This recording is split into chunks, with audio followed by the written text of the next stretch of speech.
안녕하세요 여러분, 반갑습니다. 대기업 김하지 멘토입니다. 오늘 우리 슈어소프트테크 같이 한번 보도록 하겠습니다.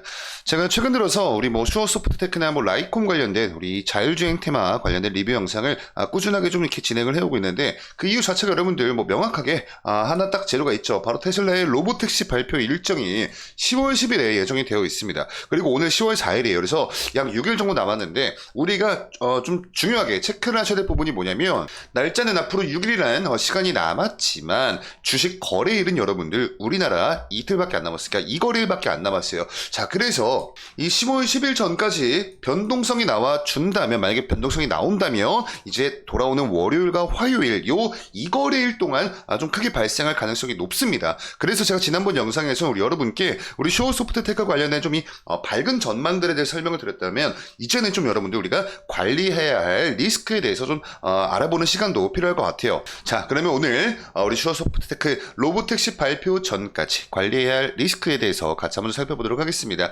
자, 우선은 차트를 먼저 보시면, 가장 최근 들어와서 이 추세만 놓고 보았을 땐 정말 굉장히 좋은 추세를 이어가주고 있습니다. 자, 그리고 제가 여러분께 지난번 영상에서 10월 2일이었죠. 10월 2일 엊그제 지난번 영상에서 지금 현재 이 매물대 구간이 이쪽 구간에 가장 많은 매물들이 지금 현재 쌓여있기 때문에 일단은 이 윗꼬리가 지금 현재 달려주면서 저항 구간으로 작용을 하고 있다. 자, 그렇기 때문에 혹시나 저항에 밀리더라도 지난번 거래일에서 좀 지지를 받아줬던 구간, 이쪽 구간이죠. 이쪽 구간 라인을 좀 지켜주는 게 중요해 보인다. 그게 여러분들 바로 이 11선이었습니다. 근데 정말 저희가 바란 대로 딱 그렇게 되었습니다. 오늘장에서 여러분들 보시면 아랫꼬리가 달렸어요. 그래서 이 11선 근처에서 지지를 받아주는 모습을 보여주었고요. 사실 오늘 여러분들 2.8% 좀 갭이 빠지면서 시작을 했거든요. 근데 너무나 다행히도 분봉으로 보시면 이렇게 갭이 좀 빠진 상태에서 출발했지만 다시 이렇게 좀 꾸준하게 말아 올려주면서 결국에는 양전을 해서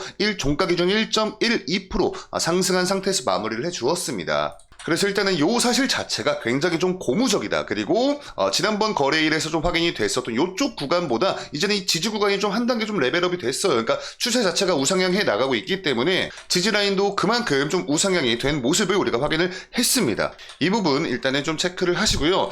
자, 그래서 지금 이 추세 자체는 굉장히 좋지만 아까 우리가 오프닝 때 말씀드렸던 이제 좀 관리해야 할 리스크에 대해서 좀 설명을 드려보도록 할게요.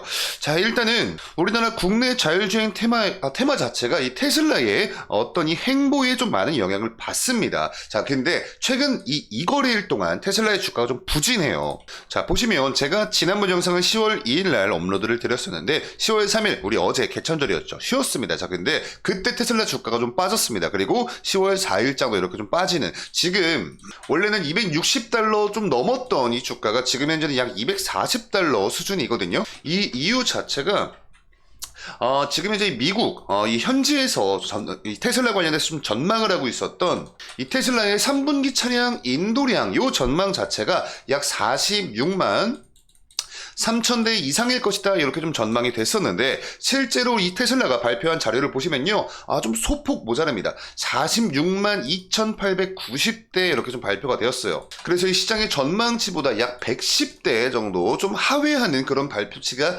있었는데, 정말 너무나도 근소한 차이인데 테슬라 주가가 이렇게 좀 많이 빠졌습니다. 그 이유 자체가 테슬라의 로보택시 발표 일정과 좀 더불어서 가장 최근에 사이버 트럭에도 이 FSD 기능이 일부 좀 적용이 된다라는 좀 소식, 그리고 동시에 시장에선 기대도 안 하고 있었던 이 중국 시장발 매출이 분기 최대 실적치를 기록을 할 것이라는 전망들이 같이 좀 이렇게 좀 겹겹이로 나와주면서 시장에 많은 기대감들이 형성이 되었죠. 자, 그래서 이런 기대감으로 들어왔던 이런 좀 수급들이 이 시장의 전망치보다 정말 굉장히 근소한 차이지만 어찌됐건 하회하는 그런 발표 측의 기대감에서 이제 좀 실망하는 그런 좀 매물들이 많이 나왔다, 이렇게 우리가 해석을 해볼 수가 있거든요. 그래서 일단은 지금 이 테슬라의 주가 추이 자체는 좀 좋지 못한 그런 추이이기 때문에 국내 우리 이 자율주행 테마에도 좋지 못한 영향으로는 올 수가 있습니다. 어느 정도 좀 영향이 있을 수가 있어요. 이 부분 여러분들 염두에 두시면 좋을 것 같고요.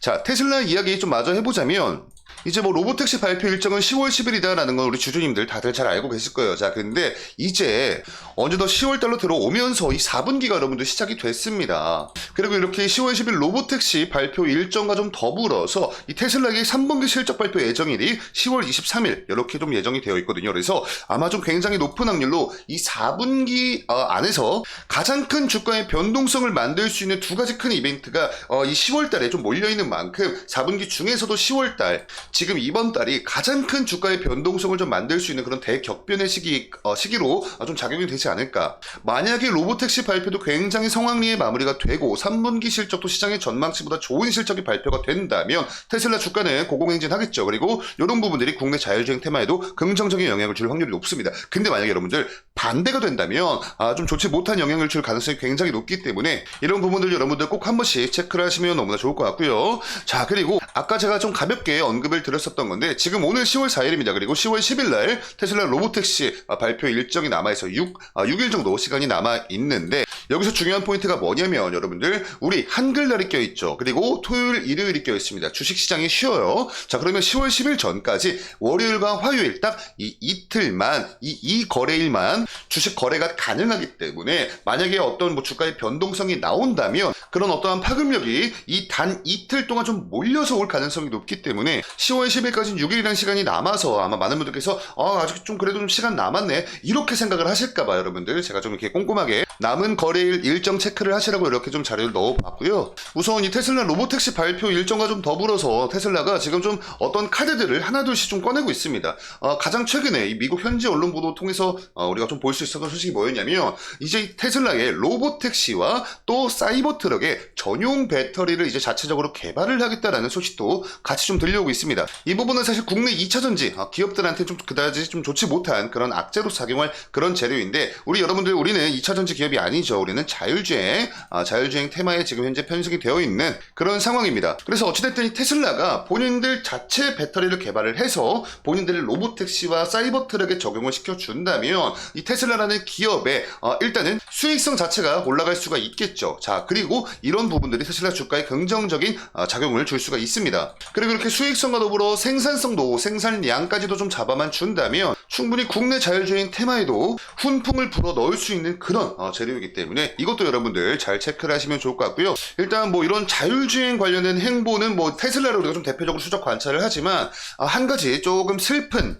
현실에 대해서 말씀을 나눠보자면요. 지금 이 미국하고 중국하고 AI에 이어서 이 패권 경쟁을 자율주행 관련된 패권 경쟁까지도 같이 좀 가고 있거든요. 그리고 지금 이제 미국이랑 중국이란 이 두 나라는 여러분들 이미 기술력도 한참 좀 앞서 있습니다. 보시면 이 자율주행 레벨이라고 해가지고 레벨 0부터 지금 5까지 이렇게 좀 이론적인 그런 레벨이 있어요. 보시면 지금 미국하고 중국의 기술력은 레벨 4 정도의 위치에 있다고 합니다. 특정 구간 내에서 시스템이 완전히 자율주행을 하니까 운전자가 없어도 이 특정 구간 내에선 완전한 자율주행이 가능하다. 그게 레벨 4 정도의 기술이라고 합니다. 근데 아직까지 대한민국은 이 레벨 4 수준의 기술력이 없다라고 해요. 최근에 제가 여러분께 설명을 드렸더니 강남에서 심야 자율주행 택시가 운행이 된다라는 부분, 그 부분도 레벨 3가 적용이 된 겁니다. 왜냐면 그 강남에서 심야 자율주행 택시도 어린이 보호구역 같은 데에서 이 시스템이 운전을 하는 게 아니라 운전자가 운전대를 잡아야지만 하는 그런 시스템이 적용이 된 그런 자율주행 택시였기 때문에 레벨 3가 적용이 됐다라고 보는 게 맞는 것 같고, 아직까지 좀 슬프게도 우리나라 대한민국은 아직 레벨 4까지의 기술력은 없다라고 해요. 그래서 이 오른쪽 표를 보시면 자율주행 업체 기술 순위라고 해서 2019년과 21년과 23년도 이렇게 해서 원래는 19년도 때 여러분들 이 빨간 색깔이 중국 기업이거든요. 중국 바이두가 이 15위권 안에 딱 중국 기업이 하나 있었습니다. 근데 2년 지났을 때 21년 때 갑자기 2개가 됐고요. 23년도 때 무려 4개가 되면서 우리나라와의 이 기술 격차를 점점 벌리고 있고 미국과의 기술 격차를 점점 좀 좁혀가고 있어요. 근데 이렇게 중국 기업들이 기술 수준에 들어오는 것과 우리나라 기술력이 도대체 무슨 연관성이 있느냐 이렇게 물어보실 수 있는데, 여러분 잘 보시면 19년도 때 이렇게 쭉 내려오시다 보면요, 이렇게 현대차가 이름을 올렸었거든요. 근데 정말 너무나 슬픈 현실이 21년도부터는 대한민국 기업이 이렇게 명단 안에 들지 못하는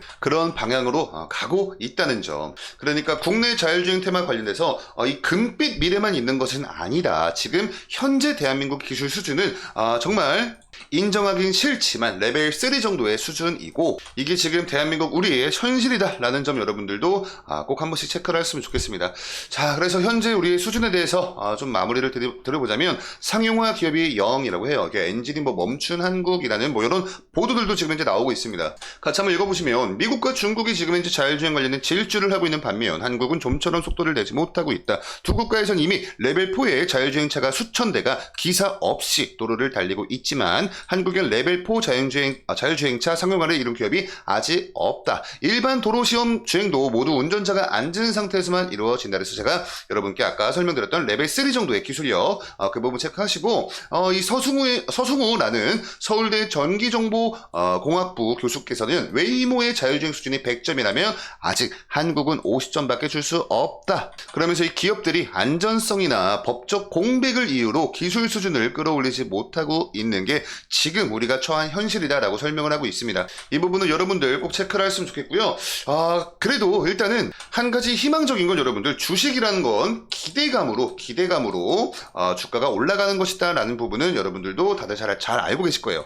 어떤 기업의 실적이나 기술력에 정확히 정비를 해서 주가가 가는 건 아니거든요. 말 그대로 기대감 때문에 가는 건데 일단 지금 현재 우리 대한민국 이 자율주행 관련된 기업들의 수준이 전 세계적인 이 레벨에서 좀 낮아도 그래도 주가 자체는 이 기대감을 먹고 가고 그런 것이기 때문에 일단은 10월 10일 날 다가오는 테슬라 로보택시 일정과 좀 더불어서 한 단계 더 내다보자면 이제 10월 23일 날 테슬라의 이제 3분기 실적 발표 일정 이런 재료들로 하여금 충분히 시장에선 계속해서 이 기대감이 형성이 될 수가 있거든요. 그러니까 여러분들 좋은 전망과 좀 더불어서 우리가 좀 관리를 해야 할 지금 우리가 처해 있는 현실 이런 리스크까지도 같이 좀 여러분들 좀 가져가시면서 투자를 하실 때 고려를 하신다면 조금 더 탄탄한 투자 아이디어를 우리가 가지고 가면서 보다 더 좀 안전한 투자를 할 수 있지 않을까 하는 마음으로 오늘 영상 이렇게 좀 준비를 해보았고요. 오늘 영상의 내용이 여러분께 조금이나마 도움되셨으면 영상에 추천 버튼 한 번씩 부탁드리면서 저는 다음 영상으로 인사드리도록 하겠습니다. 지금까지 대기업의 김하진 멘토였습니다. 감사합니다.